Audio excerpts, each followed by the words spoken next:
rolling back the odometer? Is that still a thing?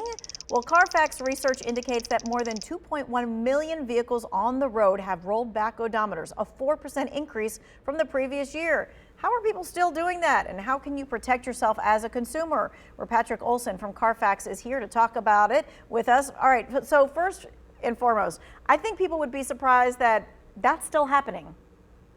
Absolutely. I think most people have this common conception that if you think about the old days when we had analog odometers, that people could roll those back easily by hand. And with computers, you think, well, they're kind of locked into a computer chip. But the reality is, for just a couple $100, scammers can buy tools that some mechanics legitimately need, and they can take 10, 20, 50, even 100,000 miles off of an odometer in a matter of seconds. Okay, that's absolutely crazy to hear that. And it's also crazy to know that North Carolina is up there when it comes to having cars on the road with these rolled back odometers. Yeah, CARFAX estimates that there are about 51,000 vehicles with rollback odometers in North Carolina. You know, the top three states are kind of expected: California, Texas, New York. But literally, these cars are all over the country.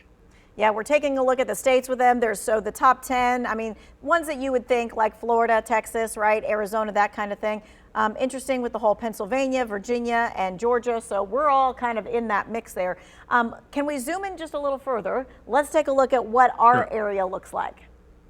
Right. In the greater Greensboro area, we estimate that there are about 8,600 cars that have had their vehicles' odometers rolled back. So when you think about this, this is a rare occurrence. But for the victims of it, it can be very financially devastating. So how are you estimating that there are all these cars on the road with these rolled back odometers?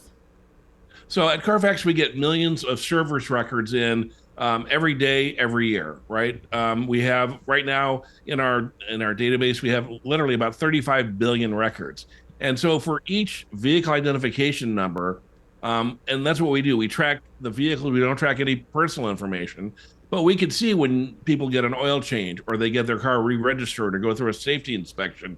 It goes from 10,000, 12,000, 15,000, 20,000. When we see, something that seems off, like a car that had 80,000 reported at one place now suddenly reports at 40,000, that's going to tip us off and it creates a warning that we pass on to consumers. Gotcha. Okay. So let's talk about the amount of miles on a vehicle, how it can play a role in the price tag. So we're, a consumer, we want to go buy a car, and we really are looking at the mileage, and it can cost us if we look at something that is much lower on mileage. Absolutely. So we estimate that the average hit to a consumer who buys a car like that is about $4,000 in lost value. And you guys did this example that we're showing right here of like a Ford F-150. Yep. Yeah, so we looked at two F-150s, same model year. The only difference between them, neither one had an accident. They both had one owner. The only difference between them was 100,000 miles in the odometer. The difference in value was $10,000. In an age where used cars are worth a lot, there's a lot of incentive for scammers to do this because it can really pay off for them. Okay, so now my next question is, if I'm the consumer and I am buying a used car, how would I know if my car had some kind of rollback on it?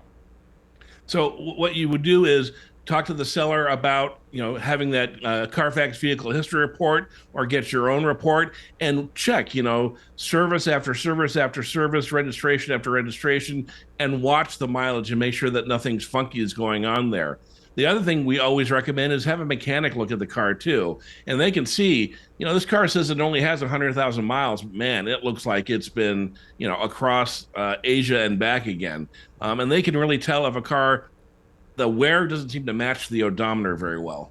Gotcha. And I just had someone today who stopped me and said, hey, what do I do? I bought this car, it's as is, and I can't do anything about it. And I said, oh, did you get it checked by a mechanic? And they said no. So always a third-party mechanic. Okay, really quickly, we got about a minute or so. What happens Sure. if it's discovered that an odometer was rolled back? What's the impact for you, the consumer? Right, and it's not even just that lost value. The reality is that if you've got a lien on that car, the loan company you got it from may say, "Hey, your car is worth less. We may raise your interest rates, or we may want you to make up that difference." Your insurance rates are based on the age and mileage of your car. If there's a new different number, they may raise your rates, or they may cancel you outright. And finally, to fight these kinds of problems, especially in an as-is state like North Carolina, you might need a lawyer to, take care of those problems, and that, of course, costs money. All right, and I'm going to squeeze this question in. This is a cold weather question because it's about to be really, really cold. I'm betting that people are going to see their tire pressure light come on the next few days. Absolutely, they're definitely going to see it. The rubber in tires freezes, get cold at a different rate than the metal wheel that it's on. Don't wait. Don't let it sit for a few days. What you don't want to do is be stuck by the side of a highway with a flat car with your kids and family on the way to grandma's. That's right. Don't wait for it to warm up. Go ahead and just fill that tire up with air on the way. Very quickly, yes. All right.